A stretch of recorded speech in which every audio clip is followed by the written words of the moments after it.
बिस्मिल्लाहिर्रहमानिर्रहीम, अस्सलाम वालेकुम। मैं हूं आपका मेज़बान वसी शाह और आप देख रहे हैं ज़बरदस्त। नाज़रीन, पाकिस्तान टेलीविज़न ने जिन अजीम अदाकारों को प्रोड्यूस किया और पाकिस्तान टेलीविज़न की पहचान जिन अजीम फ़नकारों और अदाकारों से रही, उनको अगर आप एक शॉर्ट लिस्ट करते चले जाएँ तो इस लिस्ट को आप कितना ही शॉर्ट क्यों ना करें, मेरे आज के जो मेहमान हैं इनका नाम उस लिस्ट में ज़रूर होगा। वाह नाज़रीन, कुछ लोग ऐसे होते हैं कि जब वो किसी प्रोफेशन में आते हैं तो बहुत नाम पैदा करते हैं, अपनी छाप छोड़ते हैं, और कुछ अच्छे होते हैं, कुछ बहुत अच्छे होते हैं, कुछ ग्रेट्स कहलाते हैं। मगर कुछ लोग ऐसे होते हैं कि जो अपने प्रोफेशन की ऐसी बारीकियों को एक्सप्लोर करते हैं कि नए स्कूल्स की बुनियाद रखते हैं। मेरे आज के मेहमान भी ऐसे ही फ़नकार हैं जिन्होंने फ़न अदाकारी को न सिर्फ तौक़ीर बख्शी बल्कि एक अलग स्कूल की बुनियाद भी रखी। अपनी ज़ात में वो एक अंजुमन है, एक इंस्टीट्यूशन है, एक इदारा है। जी हाँ, one and only Tauqeer Nasir.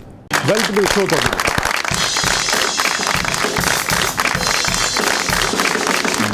अस्सलाम वालेकुम। वालेकुम अस्सलाम। एवरग्रीन है सर आप हमेशा। मतलब इस खुशी में मैं खड़ा ना रहूँगा। नहीं बैठे, आप बैठे। सर क्या बात है सर, बिग फैन सर। किसी का डायलॉग हिट होता है सर, आपका पॉज हिट है सर। बड़ी बात है। अच्छा तौक़ीर भाई, यहीं से शुरू करते हैं। ये जो कैफ़ी ने जो बात की ना कि पॉज जो है वो पॉजेस भी बोल रहे हों, ठीक है ना। आपने एक जुमला बोला और फिर दूसरे जुमले के दरमियान भले 2 सेकंड का, 3 सेकंड का, 4 सेकंड का, बेसिकली वो पॉज नहीं है, वो तो वो कैफियत है ना जो अंदर के जज्बात को आप जैसे अदाकार जो थे वो डिपिक्ट करते थे। आप कहते थे कि अब इस खामोशी के ज़रिए जो मैं डायलॉग बोल रहा हूँ अपने तासुरात के ज़रिए, अब ज़रा इन्हें आप महसूस करें या इन्हें पढ़ें या इन्हें देखें या इन्हें फील करें। तो ये जो बिटवीन द लाइंस जो अदाकारी होती थी, जो सब टेक्स्ट को आप लोग डिपिक्ट करते थे, ये क्यों कम हो गया है? अब तो ज़्यादातर हम ये देखते हैं कि बस आप बोले चले जा रहे हैं, हर जगह नहीं मगर मोस्टली मतलब हमारे साथ जितने भी, मैं अभी कुछ सालों से नहीं कर रहा काम, लेकिन मैंने सारा तकरीबन 2002 से ऑनवर्ड 2019 तक मैंने लास्ट जो है वो ड्यूटी किया है। तो उसमें यंगस्टर्स को हम समझाते भी हैं जितना समझा सकते हैं। उस वक्त की वो टाइम बड़ा थोड़ा होता है, लेकिन अक्सर मुझे देख के बड़ी होती है, तकलीफ़ होती है कि वो अब आपको वो अपोजिट भी कर रहे होते हैं, आपको आपके सामने परफॉर्म भी कर रहे होते हैं, और अब एक्शन और रिएक्शन का एक बहुत बड़ा एक कॉम्बिनेशन है। कॉम्बो के बगैर मतलब आपका एक्शन जो है वो फजूल हो जाता है अगर रिएक्शन नहीं आता, या रिएक्शन उस तरह से उस स्ट्रेंथ के साथ नहीं आता। तो अब देखिए ना, मैं आपकी बात बड़ी होती, यही वजह है कि जो बड़े बड़े अदाकार दुनिया में, और आप लोग भी, हमारे पड़ोसी मुल्क में भी, बाकी भी, जो क्यूज़ होते हैं वो असिस्टेंट को नहीं देने देते। बाज़ औक़ात बड़ा बड़ा अदाकार खुद सामने आके खड़ा होता है ताकि मेरे साथ जिसने सीन किया उसकी परफॉर्मेंस अच्छी हो, उसकी परफॉर्मेंस अच्छी होगी तो मेरी भी एनहांस होगी और पूरा सीन ऊपर जाएगा। से ही आपको पता लगता है ना कि बॉल किस तरफ आ रही है और उसको मैंने किस तरह खेलना है। क्यूज का याद कर, अपने डायलॉग याद करना काफ़ी नहीं होते थे, हमें दूसरों के डायलॉग भी अजबर होते थे कि ये बोला जा रहा है, ये बोला जा रहा है, ये बोला जा रहा है, मुझे पता है कि इसकी आखिरी लाइन क्या है, मुझे पता है, और उसको मैं सामने रखता हूँ। जब वो आखिरी लाइन आती है तो उससे मैं पूरा अपना री-इन्फोर्स करता हूँ। वाह वाह, जितनी फोर्स आती है ना उसको उसी को आगे आपने उस क्यूज से करना है। बिल्कुल दुरुस्त। वो एक्शन रिएक्शन तभी बनता है ना। जैसे बेहतरीन बैट्समैन जो है वो कभी कभार सिर्फ जो गेंद की पेस है उसको हल्के से फ्लिक से, हल्के से टच से वो चौका लग जाता है। यस, तो उसमें अच्छा मैं आपको बताऊँ, रूही बानो, अल्लाह उनको जन्नत में जगह दे, मतलब मेरी ये भी बड़ी खुशकिस्मती है कि मैंने उस दौर में, मतलब when I was beginner youngster, तो मैंने इन बड़े लोगों के साथ काम किया। मतलब उनमें रूही बानो, खालदा रियासत, सारे यहाँ, कवी खान साहब, तलत हुसैन साहब, सलीम नासिर साहब, सबके लिए बहुत सारी तालियां और दुआएं। यस, अल्लाह ताला उन सबकी मग़फ़िरत करे, वो आज हम में नहीं। उज़मा गिलानी, उनके साथ बड़ा काम किया मैंने। तो उसमें यही होता था ना। अब रूही बानो की मैं आपको बात करने लगा हूँ कि वो वो बाकायदा क्यूज के साथ खेलती थी।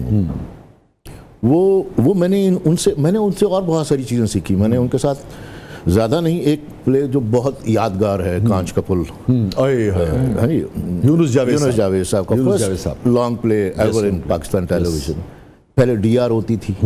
जी ठीक है। अब सबसे पहले तो रीडिंग होगी ना। डीआर का भी कोई कॉन्सेप्ट नहीं, पता भी नहीं है, पता भी नहीं होगा कि डीआर क्या है, सीआर क्या है। डीआर मीन ड्राई रेयर्स। उसमें पोजीशनिंग होती थी और ये होती थी और सेंटीमीटर्स निशान लगाते थे, सेंटीमीटर्स।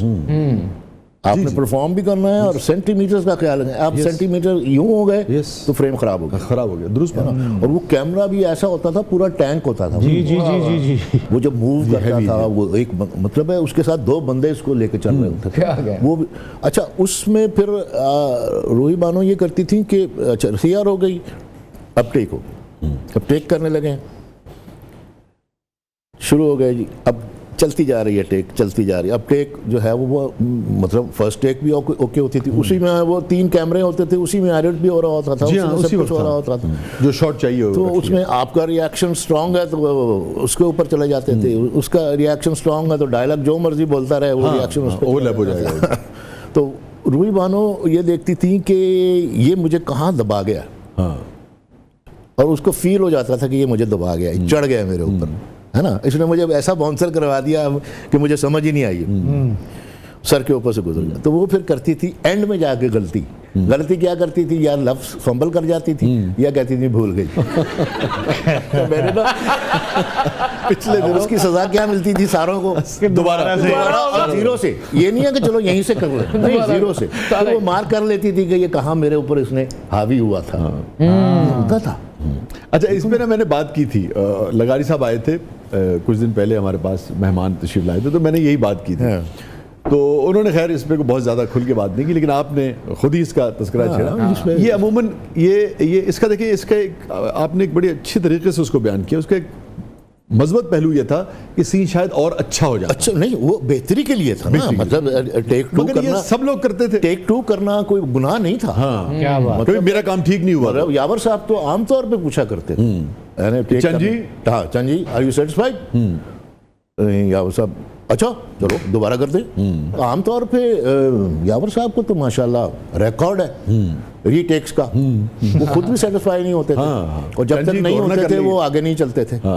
तो 6-6 घंटे में एक सीन होता था, और टोटल जो है पूरी 2 शिफ्टों में 3 सीन करते थे या 4 करते थे। तो कैसा लगता है तौकीर भाई, अब 30 सीन करते हुए दिन में? अब इतनी कोफ्त होती है। मतलब ऐसे जो काम जिसमें 3 सीन किया करते थे, एक जमाना आएगा कि 30 सीन हुआ करेंगे एक दिन। अभी हाँ, मतलब 13, 14, 15 सीन करना यार, 15, 18 तो कुछ भी नहीं। ये तो ज्यादती है, ये भी ज्यादती है।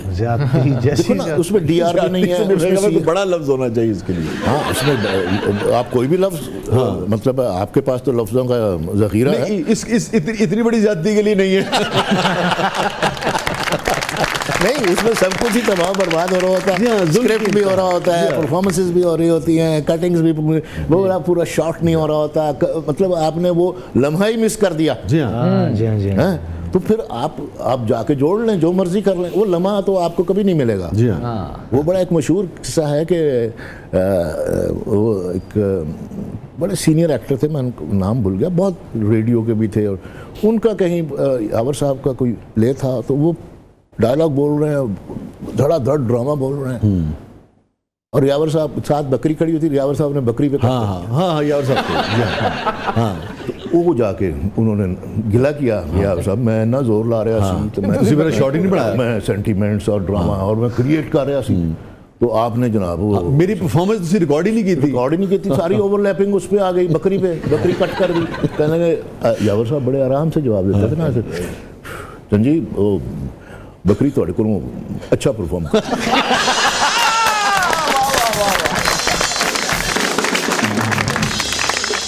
अच्छा, फिर उस वक्त जो ड्रामे का जो कॉन्सेप्ट था ना, जो मुझे बड़ी जल्दी इस चीज़ का अदराक हो गया था।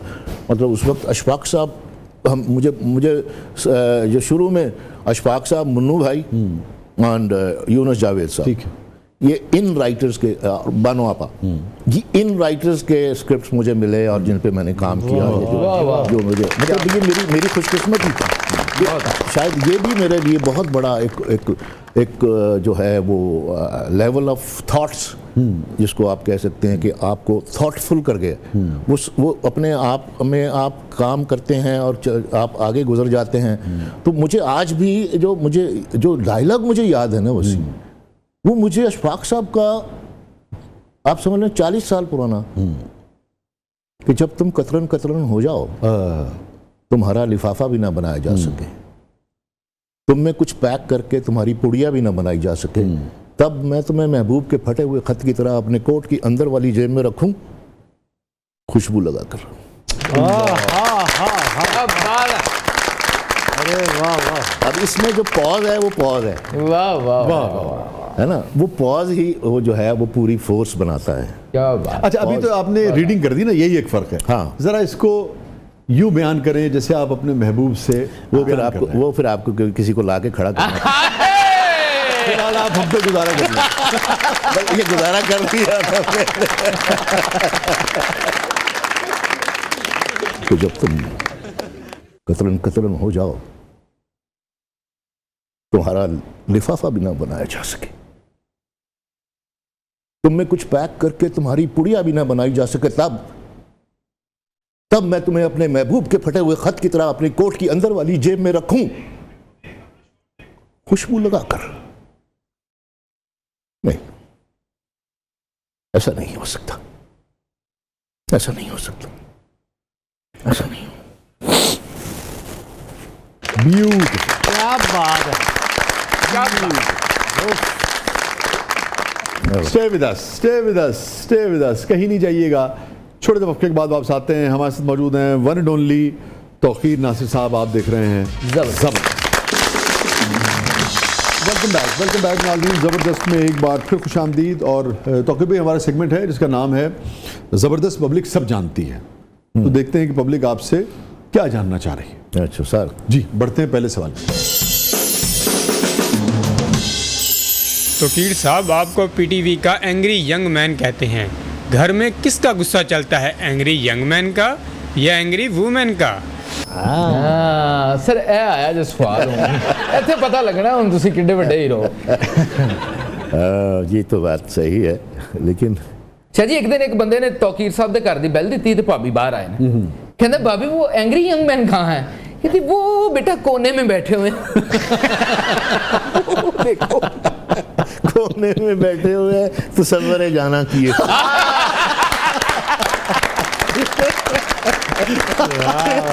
क्या बात। जवाब नहीं आया बच्चे का।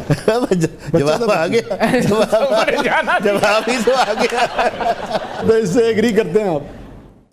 नहीं, एंग्री कर लें या फिर एग्री कर लें। एग्री यंग मैन है ना, या मतलब दोनों चीजें तो साथ साथ नहीं चल सकती ना। तो एग्री कर लेते हैं भाई, एग्री यंग मैन इसी में बचत है। तो इसीलिए तो मैंने कह दिया ना कि हाँ कौन बैठे सवरे जाना की। जी, बढ़ते हैं अगले सवाल की तरफ।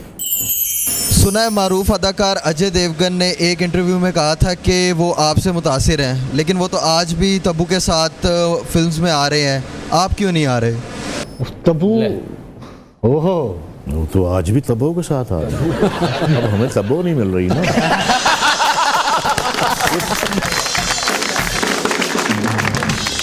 ये तब की तब्बो है। हाँ जी। और यहाँ अब की तब्बो नहीं है।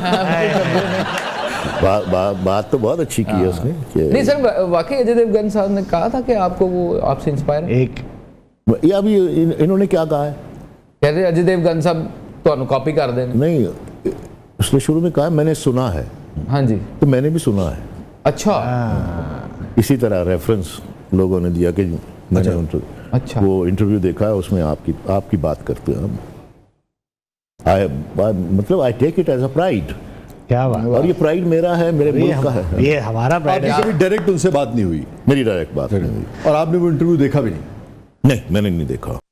इन्होंने एक फिल्म की थी लज्जा। लज्जा, हाँ जी जी। राजकुमार उस जमाने संतोषी की है जब मैंने राहें किया था। जी राहें। तो उसमें मुझे पूरी लुक और वो मूछें और वो सारी चीज़ें जो है ना, वो राही की रिजेम्बलेंस मुझे फील हुई है। और एक चीज़, दो चीज़ें उनकी मुझे लगती हैं कि he is a very good actor, मतलब आज के दौर में इतने कमर्शियल दौर में इतना इंटेंस एक्टर जो है, वो अभी आजकल। वैसे ये जो सारी लॉट काम कर रही है, जो आपकी एज ग्रुप के लोग थे आगे पीछे के ना, शाहरुख, सलमान और अजय और आमिर, ये सारे में आपको तौकीर नासिर साहब को कौन ज़्यादा पसंद था? मतलब मेरा मतलब अजय का ज़्यादा है। मुझे शाहरुख के तो मैसेज मिलते रहते हैं, मतलब अक्सर वो नासिर भाई कहते हैं, नासिर भाई को मेरा सलाम। अच्छा, हाँ, वो शाहरुख के हवाले से तो मैं उनका भी शुक्रिया अदा करता हूँ कि भाई मैं उनको वापस भिजवा देता हूँ, और वालेकुम अस्सलाम भी भिजवा देता हूँ। Very good. तो एनीवे ये उसका मतलब ये देखा जाए तो मुझसे सीनियर है सारे ही। हाँ, जूनियर है, मतलब जूनियर है। आप तो सीनियर हैं ना, मतलब आप 80s में, ये सारी लॉट 90s की, ये 90s में आई है। लेकिन मतलब एक फिल्म शाहरुख ने मेरी की है, वो परवाज़ ड्रामे का पूरा कैरेक्टर उसने एज इट इज़ किया है। ठीक है, विच इज़ आई अप्रिशिएट कि उसको, लेकिन वो उसको क्रेडिट भी देना चाहिए था, करण जौहर को देना चाहिए था बेसिकली, कि उतारड़ साहब का लिखा हुआ ड्रामा है, परवाज़ यावर रियाज साहब ने डायरेक्ट किया था। नहीं, उसमें तो कैरेक्टर दोनों का है ना, कि आपके पाँव में भी थोड़ा सा लंगड़ा और वो उधर भी है, उसका भी अलविदा ना, उसमें बाकायदा लंगड़ा, और वो ही लेग राइट लेग और द सेम लैम्प और एक्सप्रेशन जो बेसिकली कॉम्प्लेक्स हीरो दिखाया था ना, जो तारड़ साहब ने कहानी लिखी थी, complex young boy, and he has having two options. Yeah. One is जो उसको जिसको ये पसंद करता है, चेज करता है उसको वो, और दूसरी जो है जो इसको पसंद करती है। अब ये अपने कॉम्प्लेक्सेस में इतना घिरा हुआ है कि ना उसको कन्वे कर सका और ना इसको मना कर सका। तो उन दोनों के दरमियान में सैंडविच, वो वही अलविदा ना कहना, वो उसको थोड़ा सा फिल्माई, उसको फिल्मी रंग और उसका थोड़ा सा ग्लैमराइज कर, और उसको उन्होंने एक्स्ट्रा मैरिटल अफेयर में वो कर दिया, वही शादी हो जाती है, उसको मैरिड दिखाया, वो एक्स्ट्रा। अगर आप ये समझते हैं कि उसकी कॉपी, लेकिन वो सारी फील वही है। अच्छा, तो आपकी कभी उनसे या आपकी तरफ से कोई पैगाम गया कि भाई ये हम समझते हैं कि हमारा काम है? नहीं, अब ये तो उनकी अपनी तरफ से उनका बनता है ना कि दे शुड एक्नॉलेज, अच्छा है ना, कि जी ठीक है आपने बाकी फिल्म आपने बनाई है, लेकिन एक एक्नॉलेज कर देता है ना कि वो तारड़ साहब हो सकता है जो उनके सलाम आते हैं, तौकीर भाई को सलाम कहना, वो एक्नॉलेजमेंट की वजह से ये भी हो सकता है। आखिरी सलाम किसके थ्रू आया था?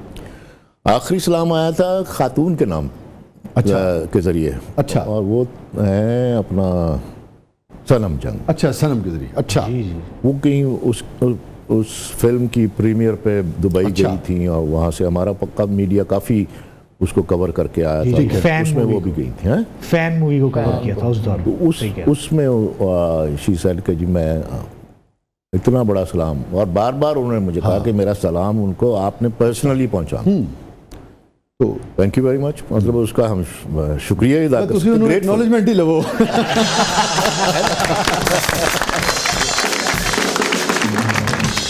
स्टे विद अस, कहीं नहीं जाइएगा। छोटे से वक्फे के बाद वापस आते हैं। हमारे साथ मौजूद हैं one and only Tauqeer Nasir sahab. आप देख रहे हैं ज़बरदस्त। वेलकम बैक नाज़रीन, ज़बरदस्त में एक बार फिर खुशामदीद। तौकीर भाई, हमारा सेगमेंट है जिसका नाम है कैथारसिस। हैप्पीएस्ट मोमेंट आपकी ज़िंदगी का?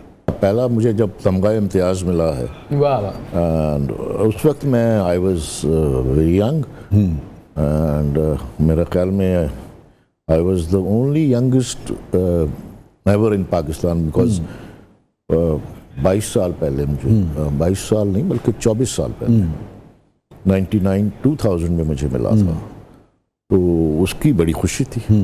और अब पिछले साल मुझे सितारा इम्तियाज़ मिला है, डेफिनेटली उसकी भी बहुत खुशी है, बट वो जो मूवमेंट है ना उसकी ज़्यादा थी।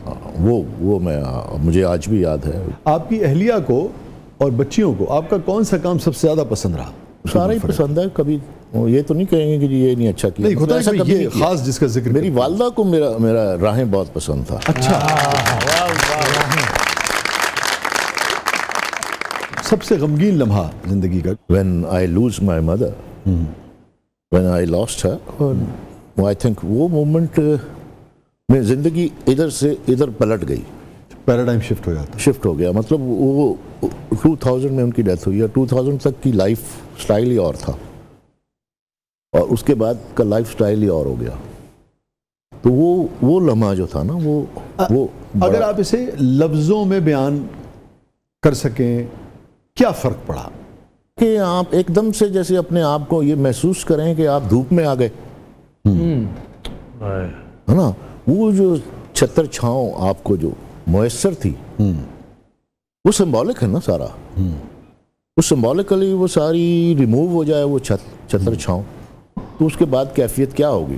वो तो फिर यही है ना कि you have to bear it out. हाँ, ये तसव्वुर ज़रूर है मेरा कि मैं ये समझता हूँ और मैं हमेशा अल्लाह ताला से दुआ भी करता हूँ कि अल्लाह वो जो दुआएं उन्होंने मांगी हुई हैं वो उनकी छाँव में रखना। माँ बाप तो हर लम्हा ही याद रहते हैं, मगर किस मौके पे ख़ास सबसे ज़्यादा वालदा आपको याद आई बाद में? ईद का रोज़ ख़ास तौर पे होता है, ईद पे ज़्यादा याद आई? ईद पे ज़्यादा होता है। उसकी कोई ख़ास वजह? उसकी वजह यह है कि वो एक तो वो सुबह जल्दी उठती थी हमेशा से नमाज के टाइम पे, तो वो उसके बाद ईद के दिन अर्ली मॉर्निंग आपको उठाना, हाँ। और उसके बाद जाने से पहले आपको चाय हाँ, मीठा कुछ खिला के भेजना, ताकि आपको तैयार करके भेजना, सबको उठाने वाला और फिर वापस आके फिर जो वो शीर खुरमा और ये सारी चीज़ें वो उसमें वो कभी ट्रॉली आगे हो जाती है कभी पीछे हो जाती है, वो नहीं होता ना, वो डिसिप्लिन, वो रख रखाव, वो मिठास, वो चाशनी नहीं है। क्या कहती थी आपको प्यार से? मुझे नासिर कहती थी। नासिर कहती थी? तौकीर नहीं कहती थी? नहीं।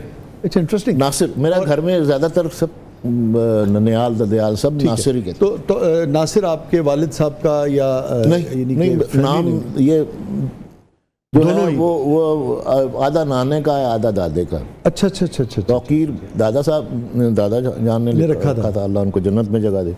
नासिर जो है वो मेरे नाना। अच्छा, ऐसे करके सारी जिंदगी माँ ने नासिर ही किया। कोई ऐसी तारीफ जिसने सारे सफर में आपको निहाल कर दिया, आपने कहा यार बड़ी बड़ी तारीफें हुई? तारीफ ये हुई कि पहला scene, first scene ever in my life, first time कैमरे को फेस कर रहा हूँ और मेरे अपोजिट कौन खड़े हुए हैं? सलीम नासिर साहब। वो बड़ा कद था उस वक्त, पीटीवी के बड़े बड़े बड़े एक्टर्स में से, बहुत अल्लाह उनको गरीब की रहमत करे। Very nice person, very nice person. Arif साहब ने कहा कि ये वाला सीन करना है। वो सीन था ड्रामेटिक सारा, यानी वो क्लाइमेक्स का तकरीबन सीन था जिस वक्त दोनों बाप बेटा एक दूसरे के सामने खड़े हो जाते हैं और अपना अपना फैसला सुना देते हैं। अच्छा, अमूमन खासतौर पर नए लोगों के साथ तो कंपैरेटिवली जो आसान सीन हुआ करते थे उनसे किया जाता था, तो आपके साथ ये वैसे क्यों हुआ कि बिल्कुल ये जो इंटेंस सीन है और क्लाइमेक्स का सीन है और पहली मरतबा एक आदमी परफॉर्म कर रहा है? इत्तेफाक की बात है। इत्तेफाक की बात है, ठीक है। तो उन्होंने तो खैर बड़े कॉन्फिडेंस से कहा ना कि ये सीन करना। मैंने कहा कि नहीं, मैं फौरन डिफेंसिव हो गया। मैंने कहा नहीं आरिफ साहब ये तो बहुत हैवी सीन है।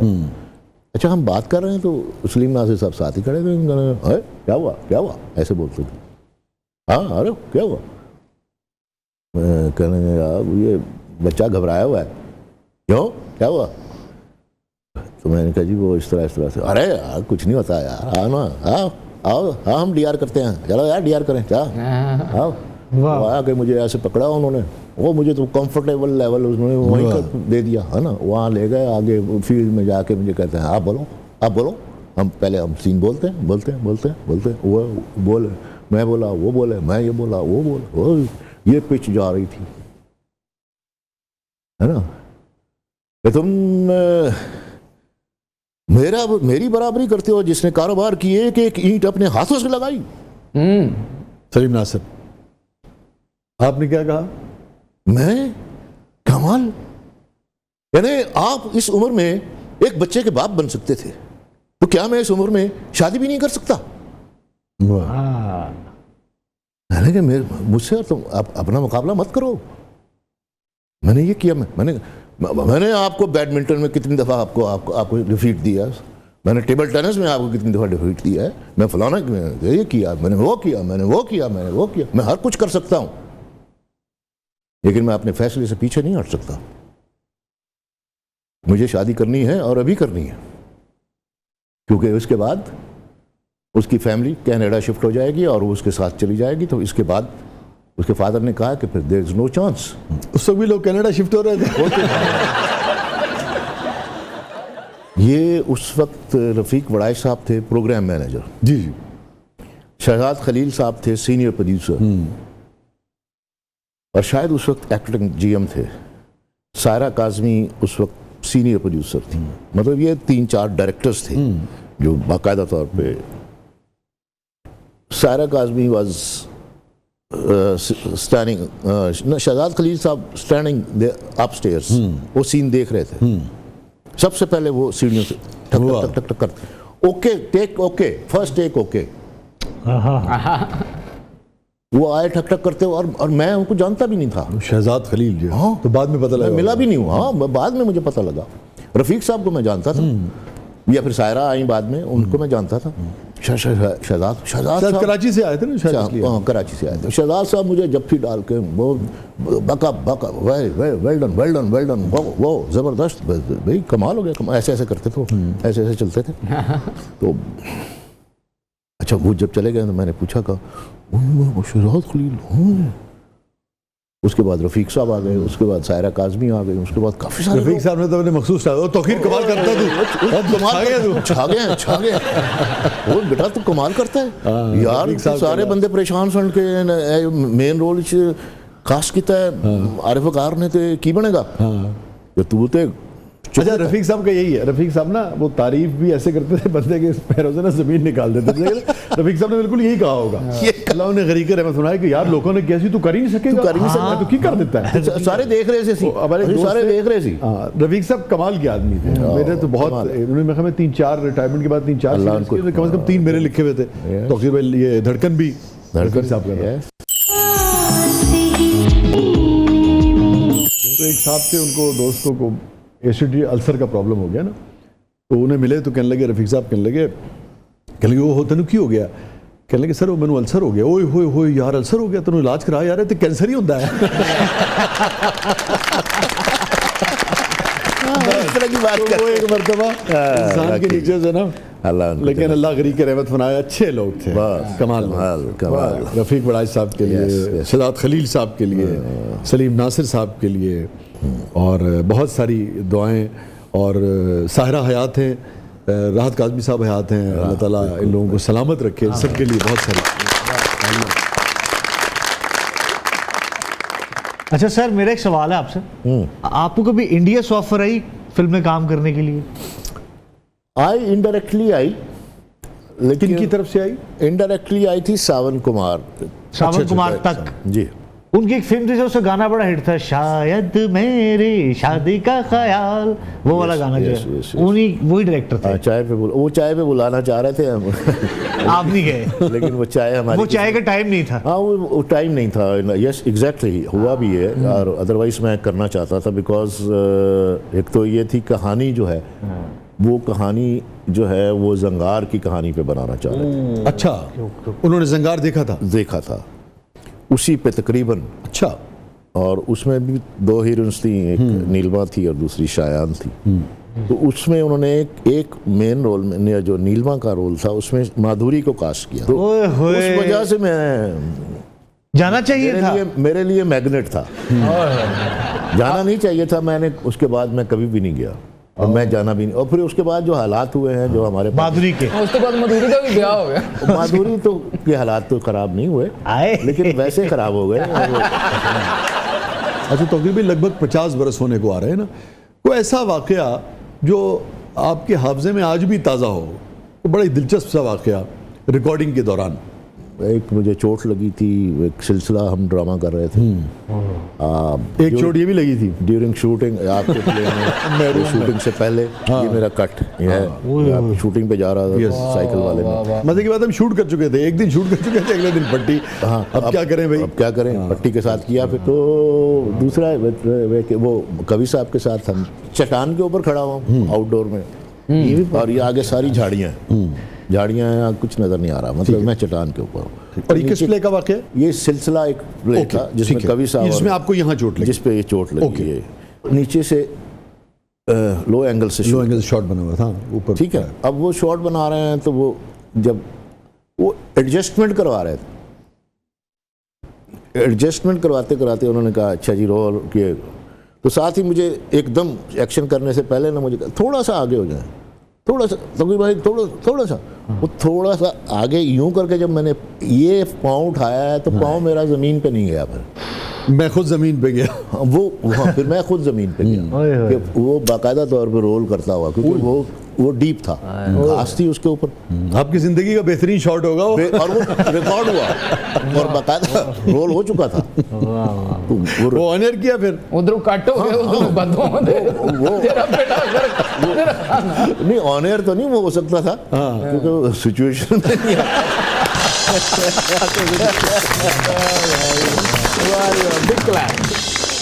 बहुत बहुत शुक्रिया तौकीर भाई, थैंक यू सो मच, आप तशरीफ लाए, बहुत ही अच्छा लगा। बिल्कुल अच्छा लगा, I am honoured and I really enjoyed this sort of गपशप। थैंक यू, बड़ा अच्छा लगा। नहीं हमारे लिए ऑनर है, आप क्यों शर्मिंदा कर रहे हैं, बड़ी नवाजिश, बड़ी मोहब्बत। थैंक यू सो मच, आपने वक्त निकाला। नाज़रीन, ये था आज का ज़बरदस्त, अपने फीडबैक से हमें आगाह कीजिएगा, इजाज़त दीजिए, अल्लाह हाफ़िज़।